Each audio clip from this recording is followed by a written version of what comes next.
As a pre-seed investor, it's not about the market, growth rates, or revenue multiples. It just comes down to whether the founder can build something 10x better than what's out there. Invested $1.5 million in the past few days into 3 top 1% founders.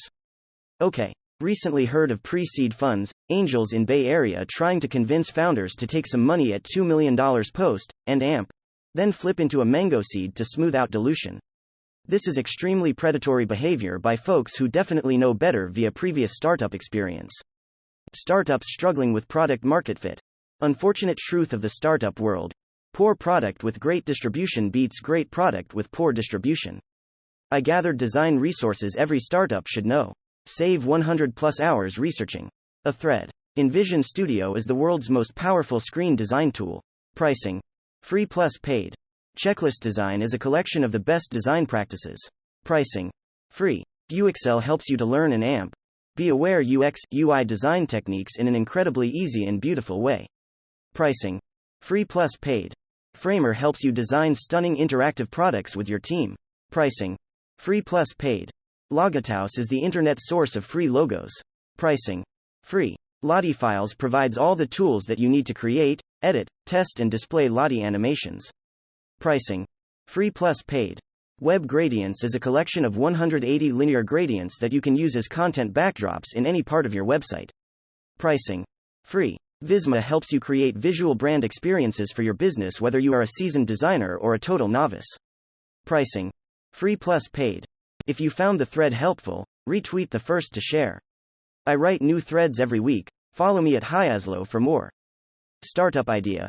One-click checkout, but the CEO is not allowed to use Twitter.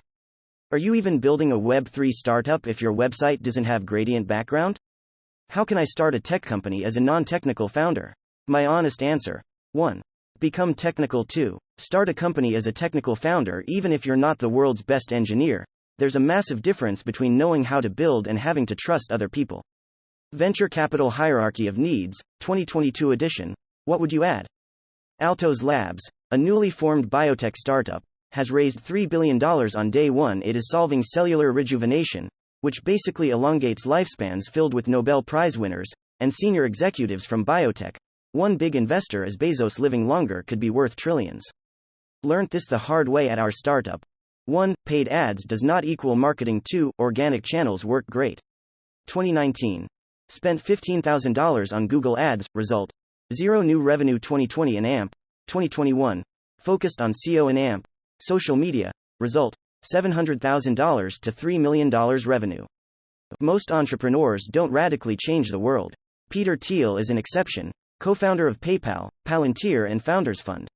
He wrote the book on going from 0 to 1. 21 insights from Thiel on how startups can build the future. A good startup should have the potential for great scale built into its first design. As a good rule of thumb, proprietary technology must be at least 10 times better than its closest substitute in some important dimension to lead to a real monopolistic advantage. All happy companies are different. Each one earns a monopoly by solving a unique problem. All failed companies are the same. They failed to escape competition. The most contrarian thing of all is not to oppose the crowd but to think for yourself.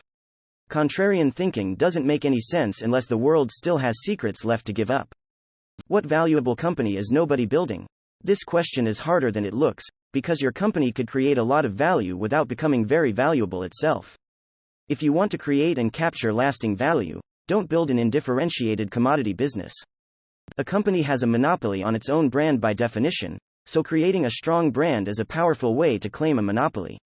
The perfect target market for a startup is a small group of particular people concentrated together and served by few or no competitors.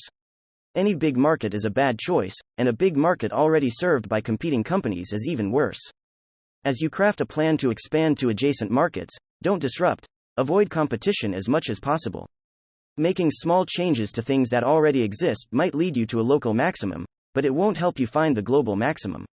Every great entrepreneur is first and foremost a designer. The greatest thing Steve Jobs designed was his business. Forget minimum viable products. Ever since he started Apple in 1976, Jobs saw that you can change the world through careful planning, not by listening to focus group feedback or copying other successes. Every single company in a good venture portfolio must have the potential to succeed at vast scale. You should focus relentlessly on something you're good at doing, but before that, you must think hard about whether it will be valuable in the future. The most important things are singular. One market will probably be better than all others. One distribution strategy usually dominates. Time and decision making themselves follow a power law, and some moments matter far more than others. What's most important is rarely obvious. It might even be secret. But in a power law world, you can't afford not to think hard about where your actions will fall on the curve. A great company is a conspiracy to change the world. When you share your secret, the recipient becomes a fellow conspirator. Thiel's law. A startup messed up at its foundation cannot be fixed. The most valuable kind of company maintains an openness to invention that is most characteristic of beginnings. A startup is a team of people on a mission, and a good culture is just what that looks like on the inside. If you've invented something new but you haven't invented an effective way to sell it, you have a bad business, no matter how good the product. SBA loans are the cheat code to American capitalism. They allow anyone to transform overnight from an employee to an owner. I am not just saying this. I used SBA to buy $2 million of cash flow for $300,000 down as Enduring Ventures' second major deal. Here's how it worked. First, an overview of SBA. You can borrow up to $5 million for a business or $10 million if it is real estate heavy. You can go even larger with some banks. I know one that will lend, pari passu. That said, if you are not an experienced business manager and not wealthy, it is far better to start with a $1 to $2 million acquisition. This is big enough to set you for life, but small enough that the bank will have much more comfort. If you buy well, you will have $300 to $500K in cash flow before debt service, even if you don't grow. You need an amazing SBA banker because the process is lengthy and you may have difficult things to work through. I worked with a few mediocre ones before I found the exceptional one that closed our deal. You can pay as little as 5% down if you do it right. The trick is having the seller take 5 to 10% of the sale price as full standby, seller financing. They don't get any payments until the bank is paid off. You can then treat this as equity. You can also have investors provide the equity if you don't have it. Now to our deal. Because I was more experienced, the bank was comfortable maxing out the loan amount.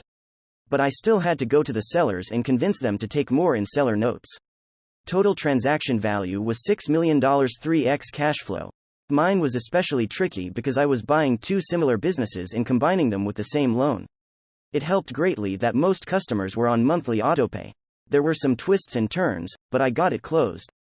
I pulled back out my $300,000 in roughly 3 months after close. Debt coverage was over 2 to 1. Had I done nothing else in my business career but close this deal and just make sure the businesses didn't fail, I would have more money than I would need the rest of my life. There is the matter of personal guarantees that scare many people away from this route. If you find a good enough deal, a personal guarantee is an extremely favorable risk-reward trade-off. Also, in many states, all equity in your home is protected from creditors.